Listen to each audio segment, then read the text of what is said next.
All right, welcome in. It is another edition of the Believe in Georgia Dogs podcast on the Believe Network. Welcome in.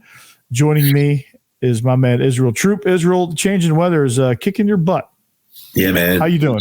My nose is like a faucet right now. It's a little runny.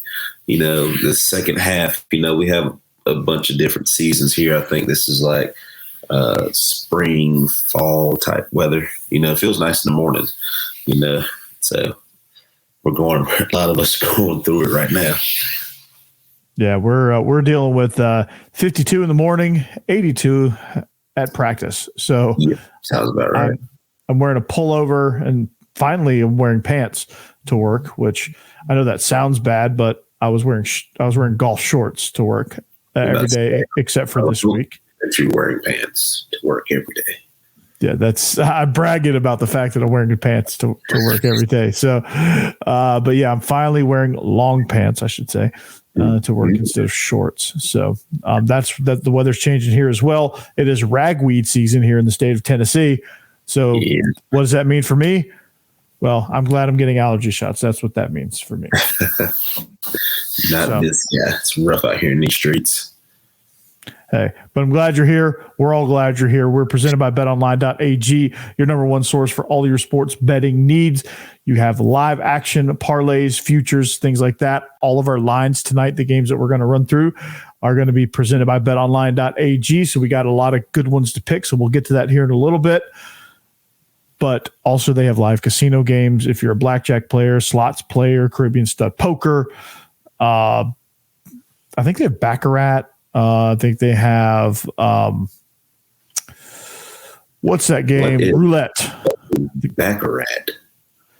I don't know what Baccarat is. I just feel like I've seen it before.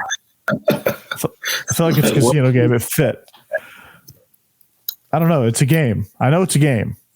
So somebody out there, some stat boy out there can tell us what Baccarat is. So betonline.ag, like I said, it's your number one sports betting site. So head to the website, betonline.ag, and put in the promo code BELIEVE, that's BLEAV, to get your 50% welcome bonus on your first deposit. I love the head tilt every time it gets me. So get your 50% welcome bonus, put the promo code BELIEVE, and betonline.ag. It's where the game starts. So got a little bit to talk about here. Not as exciting of a matchup. You got UAB coming in. Georgia is 42-point favorites. Very, very steep. So there's not a whole lot of like keys back and forth and who to get to watch for and all that good stuff because we know kind of how this thing's going to play out. But the concern, and we talked about this on our last episode, the concern was the slow start and how they adjusted at halftime. But now, coming into this game, how do you avoid a slow start? How do you get off to a hot start? I think you attack the first half like you did the second half. I think, like we said last show, I think Coach Bobo took the training wheels off of Carson Beck, and you see what happened when you do that. So I think you just go into this game. I think this game, after seeing what you did against South Carolina, I think this game is one where you get ready for your SEC schedule. You got Auburn coming up next after UAB. So, I mean, this is a good game to, shake them cobwebs off, and, because there are no more gimmies after this one. This is it. And at the same time, I mean, UAB is a really good ball club. Trent Dilfer is going to come in, have those guys ready to play. He doesn't expect anything less. He expects a very competitive game, especially from his guys. He doesn't care that we're UGA. So he's coming in to play the spoiler anyway. So, just to have the same game plan head in the second half, don't be scared, and just let Carson Beck be Carson Beck. Let him do what he does. Yeah, I think you start off, obviously you want to establish a run. You want to establish a run in every game. I think that goes without saying. But like as far as getting Carson Beck comfortable, I think you've got to hit a couple quick throws to get him in rhythm. Mm-hmm. I think maybe go tempo. Let Carson Beck just go out there and do what he does, man. Just let him move him down the field. Let him be aggressive and let him show that, hey, I can handle calling things at the line. I can handle making checks. I can handle getting us down the field in a tempo type situation. And I think that'll give confidence to the other guys as well, because I think people aren't sure because Carson Beck is unsure. and Mike Bobo's unsure. And everybody's just kind of like treading lightly. What do we do? How do we attack this thing with the utmost confidence? And then I think it's really just kind of throwing a whole monkey wrench into everything. I think everybody just needs to settle down. I think we need to go a little bit more on the aggressive side, push the ball downfield a little bit, establish the run, play action, things like that, hit a few screens and really just kind of light up the scoreboard early on. And I think that's the key to getting Carson Beck comfortable. Is he's not one of those you can ease into a game. He's one of those that has to dive in from the diving board. Absolutely. And whatever you did in the second half, take that plan and do it 100 times faster, in this coming game. Because you're going to need it. Some games you're going to need to play tempo. Some games you're going to need to slow things down. So like you said, I think Carson's one of those guys that needs to be sped up. I think the slower that you play, the more time he has to think, and I think that is bad for anybody. We say the same thing about our quarterbacks, all the time. If they got time to think, they're probably going to mess something up. So if you're playing tempo, he's getting in the flow of the game. Tempo helps quarterbacks get into the flow of the game as well. Along with your play calling, obviously, but to a quarterback, he don't have to sit there and do a lot of check with me's and things like that. So I think it's very important to play with tempo, get him started, mixed around with the pass, some RPOs and some deep shots early and often. And I think anything we get out of here and we'll be fine. 42 is a little steep just because of past history and us starting really, really slow. So I'm thinking it's going to be around 30, 35. I think that's a better number. I mean, you still got a lot of injuries. You got Kendall Milton and Roderick Robinson. They're doubtful. Of course, Marius Mims, he underwent tightrope surgery to repair his injured ankle, according to our man Anthony Dasher, the Dash Man at UGA Sports. So he underwent. I cannot say that phrase for some reason. He underwent successful surgery. There you go. There you go. There we go. So it looks like it's going to be Dylan Fairchild to start in his place. Cash Jones is going to get some more reps, which I think he's becoming a fan favorite. And he's made some plays. Like he's earned it. Absolutely. He made Clark. Good runs. He made a good catch the first half last week, and he scored a touchdown. So, you got Dejan out there with one leg right now. He's toughing through it, but I mean, watching him play, like I said, I coached him when he was in high school. I knew he was going to be special and he was going to be a tough kid. So watching him run out there and go out there and play, he's doing a phenomenal job. So, it's just one of those games you want to get out injury free, obviously. But at the same time, we've seen what everybody can do. So now it's time, all right, let's let our dudes go out here and play. Let's take care of business, and then we can start rotating guys. But the first couple series needs to be the ones you're going to go to battle with next week against Auburn. Yeah, I think so too. I think they need a little bit of confidence about him. I think if you can get out of here with minimal carries for Dejan Edwards and let him kind of get back to 100% so that we can win a road game at Auburn is the ideal situation there. You have to break in some of these new guys, Savon Clark, Laneith Whitehead. I think I said that right. Dylan Fairchild. And then these receivers are still getting kind of in tune with each other. So a lot's happening. There's a lot of moving parts here. And I think getting everybody on the same page is going to be good. And putting the pressure on them, honestly, I think is going to be a good test to see kind of, are we ready for a hostile road environment? Absolutely. We're going on a hostile road environment this Friday. So our attention to detail has been amped up a little bit more this week as well. And our guys have responded. My receivers, they've absolutely balled out this week. The quarterback and receiver chemistry has been great. Even our running backs have done a phenomenal job this week and getting those, how running backs are, getting those guys doing things like pulling teeth, but they have done a phenomenal job this week. The bounce back from a loss sometimes does that to you. You kind of need a reality check. And watching our guys respond and then watching this UGA team respond, the second half was absolutely phenomenal. I went back and, listened to Kirby at halftime, and I thought for sure, that it was going to be, one of those type speeches. But what he said, it was true. I tweeted today, I was like, if you listen to this man speak at halftime and if you still have any doubt on his decisions, then you are so yeah. Yeah, absolutely. Just listen to the speech and you hear he literally spoke it into existence. He did. The only thing that he got wrong was that South Carolina would score again, but they didn't. Yeah, he said 6 possessions and we scored on, I think, 5 of the 6, if I'm not mistaken. Yeah, he goes, we're going to get 6 possessions. We're going to score on 4. They're going to score 1. That's okay. We're still going to come out of here ahead. Yes. We scored on 5 and they didn't score again. Yeah, it was a thing of beauty. So, other offensive linemen to watch out for. We're going to take a look at defense. Xavier Truss can work at both guard and tackle, so there might be some combinations where he goes out to tackle and we bring in another guard. Austin Blasky, Monroe Freeling, Dylan Fairchild, as I said, Micah Morris, Chad Lindbergh. So some of those names, they're all probably going to get a lot of reps. Mm-hmm. So just keep that in mind. So defensively, I think the glaring question defensively is who's going to step up in the middle? Is it going to be your boy Nazir Stackhouse? There he is, man. There he is. I think it's going to be Stackhouse.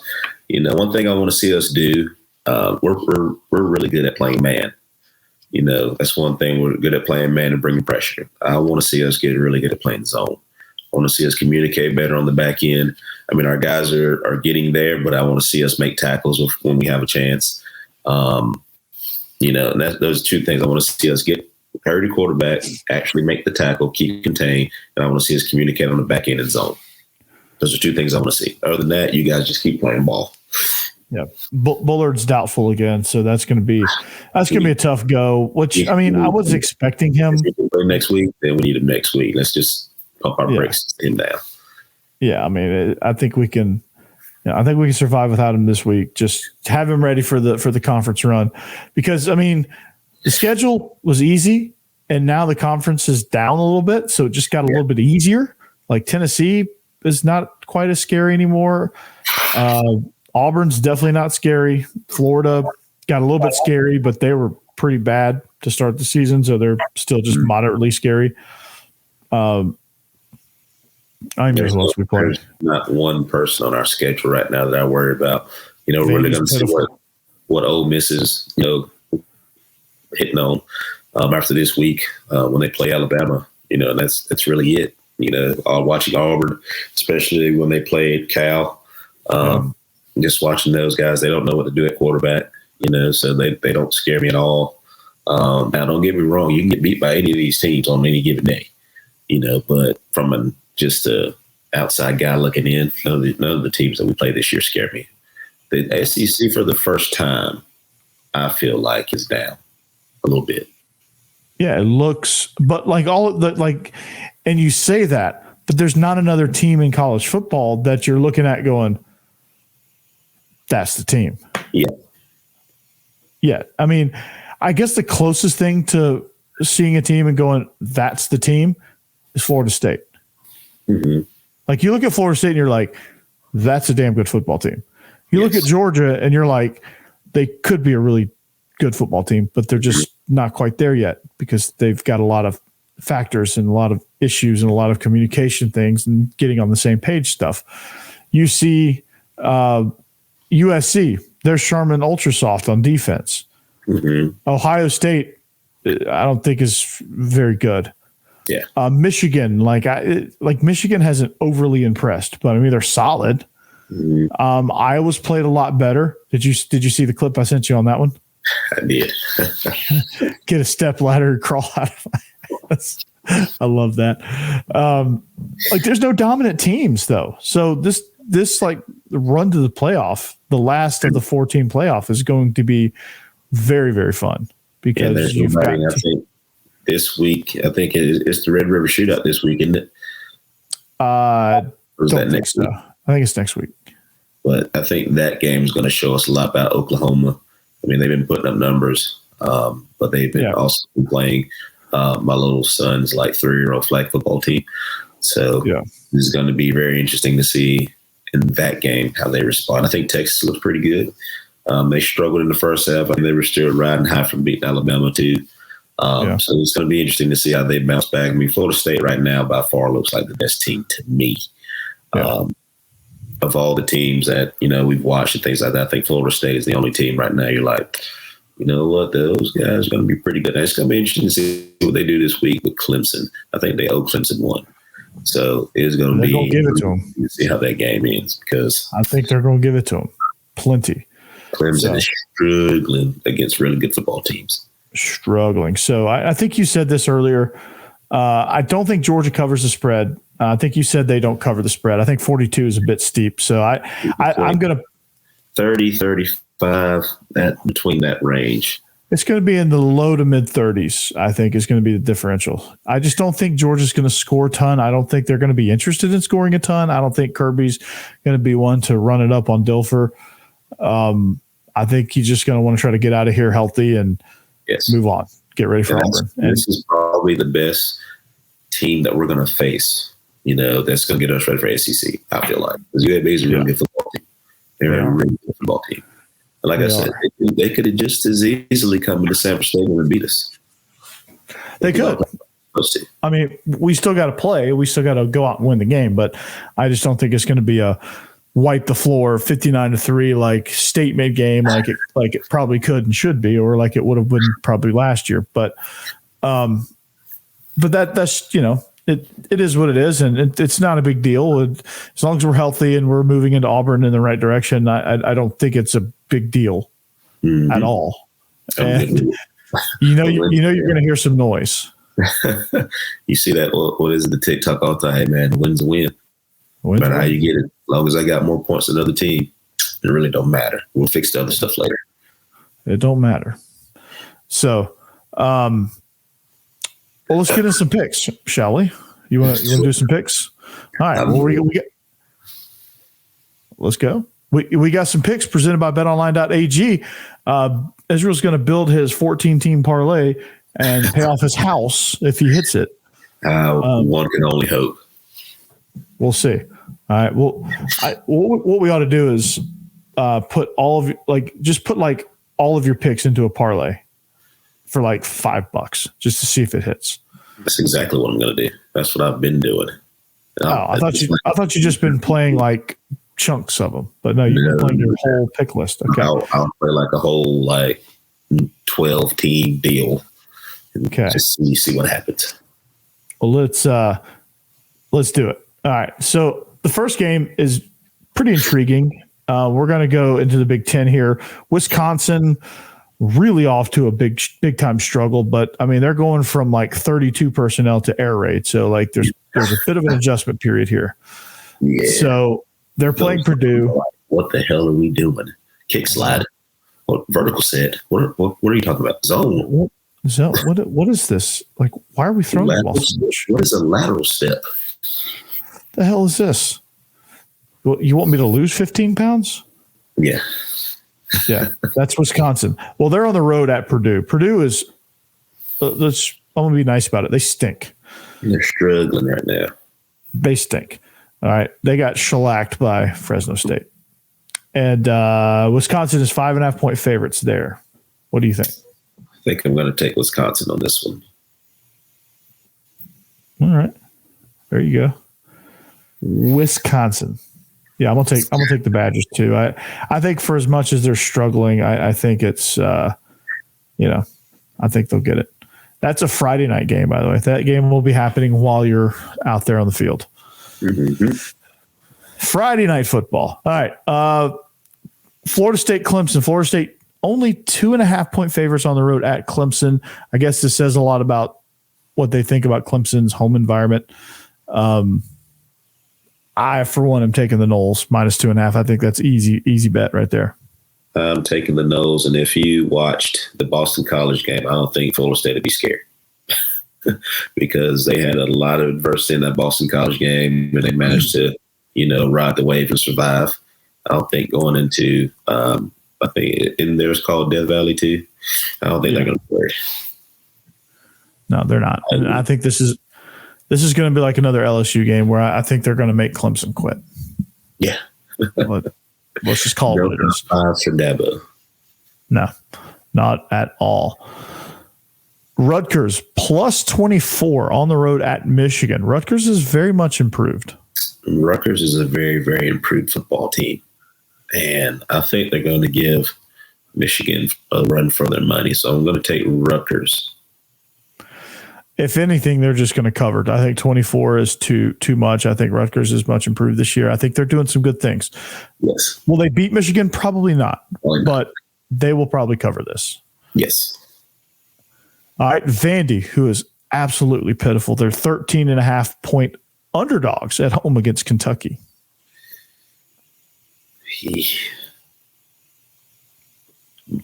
I want to say take Kentucky on this one. So I'm going to do it. I'm going to take Kentucky. I think it's an easy one. Kentucky. Absolutely.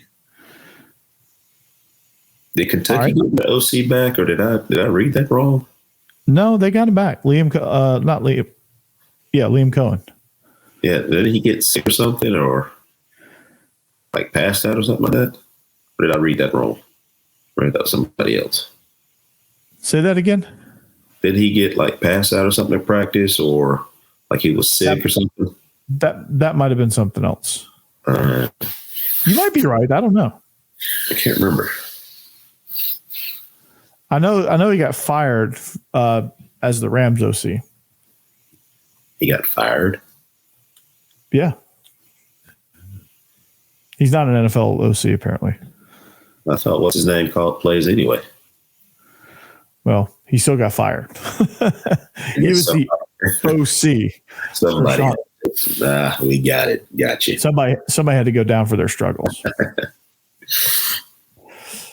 he just missed Will Levis.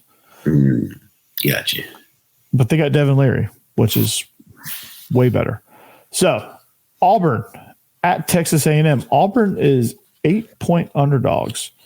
Are you buying Texas A&M, or does Auburn have a chance here?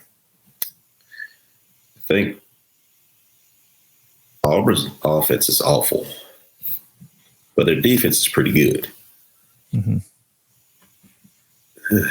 This was a tough man. If I'm looking at this one, I probably wouldn't put this one, but I think if I had to pick, I would have to take Texas A&M at home, that 12th man and something. Yeah. I went Auburn. Auburn because okay, A&M 12th man. I could see that. I just still I'm not quite. This is the game that's going to make or break whether or not I'm somewhat sold on A&M.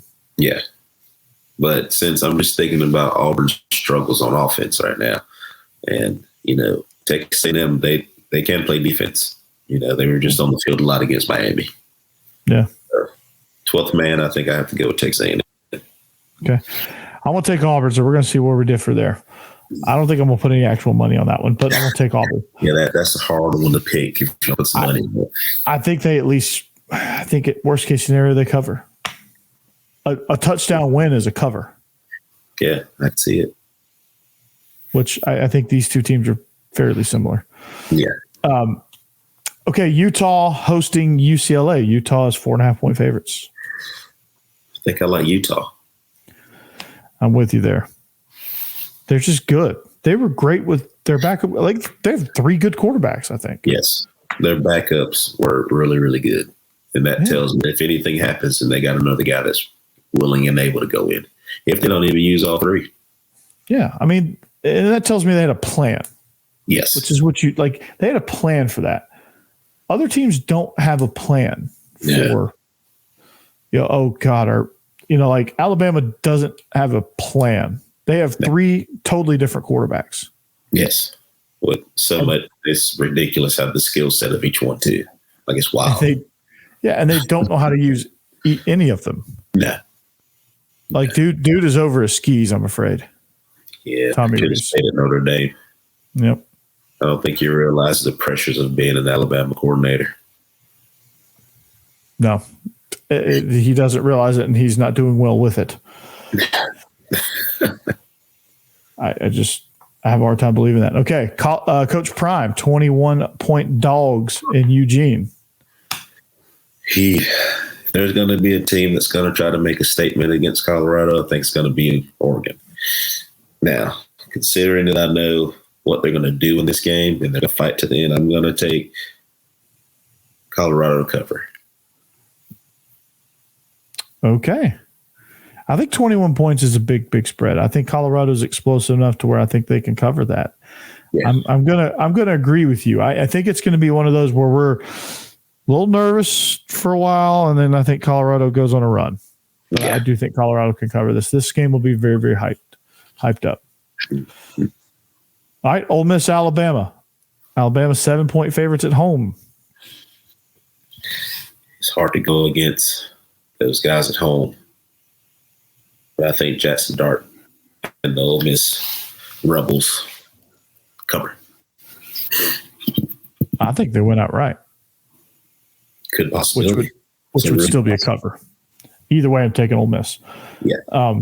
Tomatoes. I'm taking Ole Miss. I just think Jackson Dart he's a special cat. Quinshon Judkins, best running back in the conference. They've got some weapons. Michael Trigg, I think, will have a breakout game for them at tight end. I just think they have a lot going on for them. Okay. Mm-hmm. Let's pick two more, shall we? What you got? Okay. So let's pick. There's a lot of good ones, and we could pick like 20 of them, but we're going to go with two more. Okay. So do you want to pick? Do you want to go with Oregon State, Washington State, Arkansas, LSU? All right, let's pick two of these. Okay, so you heard those last two, right? All right, Mississippi State at South Carolina. Nope. Ohio State at Notre Dame. Yes. And I think that's the only one that's worth picking. USC at Arizona State. That's a huge spread. Yeah, no. Okay, so all right, we'll go Ohio State, Notre Dame.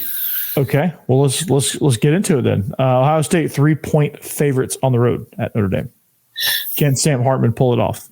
I think Sam Hartman can pull it off.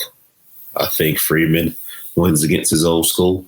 I think he's finally got a quarterback that can do it. I think the scheme that they're in now, Sam Hartman feels comfortable in it, and I think Freeman can pull it off, especially that this game is at home.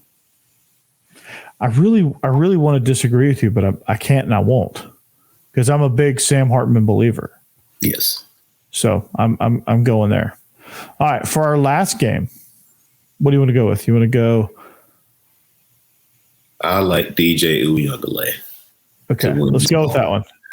2.5. There are 2.5-point favorites at Oregon State here. Palouse.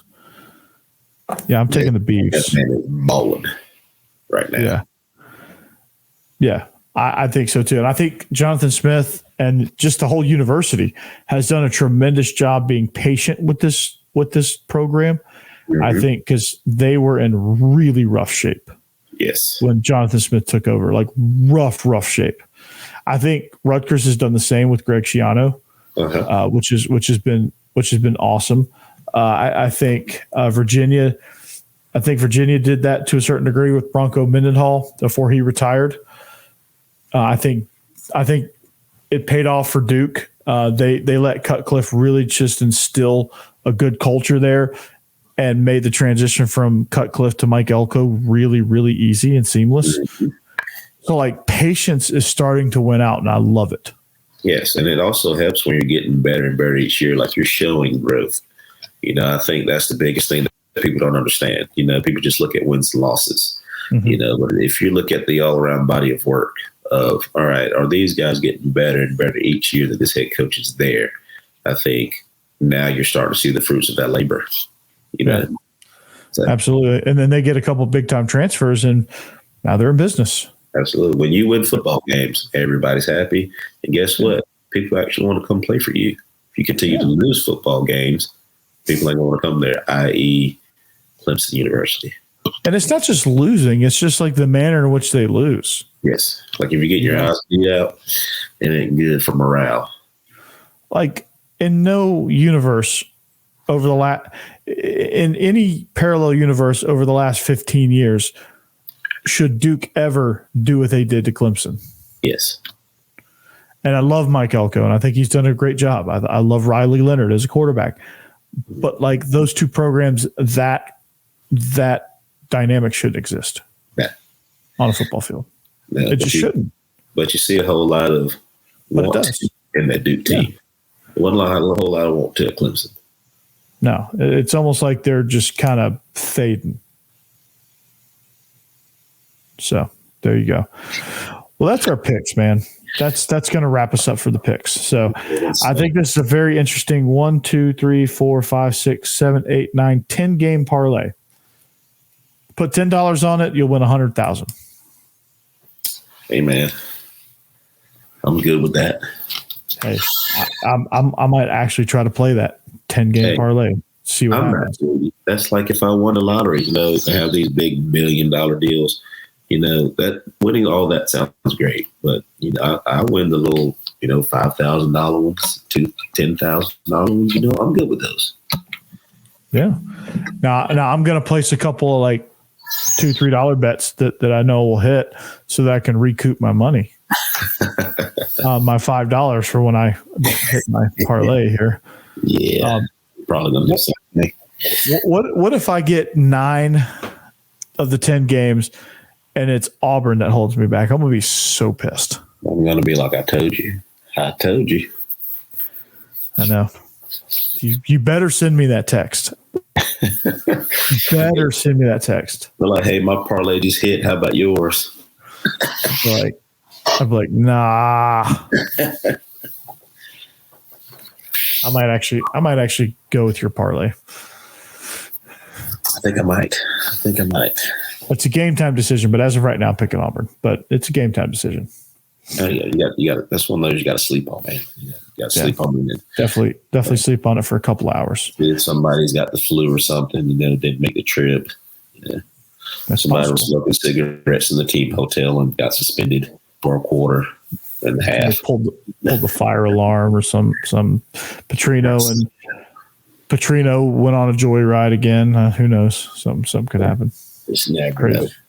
Him and Hugh Freeze were out at the bars. You just never know what might happen. Yeah. So, well, that's going to do it. I know we went over time in our live show, so we're gonna wrap it up right here, man. It was great way to wrap up the week here. We hope your picks, whichever side of the fence you're on, we hope your picks hit, and we hope they hit on Betonline.ag. But I want to thank you for joining the show. Again, right here below us, you can find us, subscribe, follow us, all of that good stuff. Leave us a message, tell a friend, and just join the show. It's Absolutely. A great show to join. You know, two high school offense coordinators. Well, I'm not an offense coordinator right now, but 2 high school coaches. Really, we're both offense coordinators, if we're being honest. But we're good at it. We're good at it. We know what's up. So if you want that perspective, this is the place to be. But we are the Believe in Georgia. But I'll tell you what we are is the Believe in Georgia Dogs podcast on the Believe Network, presented by Betonline.ag. We thank you for joining us. We hope to see you back here next week, back and better than ever, and a few parlays hit. But until then, go Dogs. Go Dogs. Do you believe?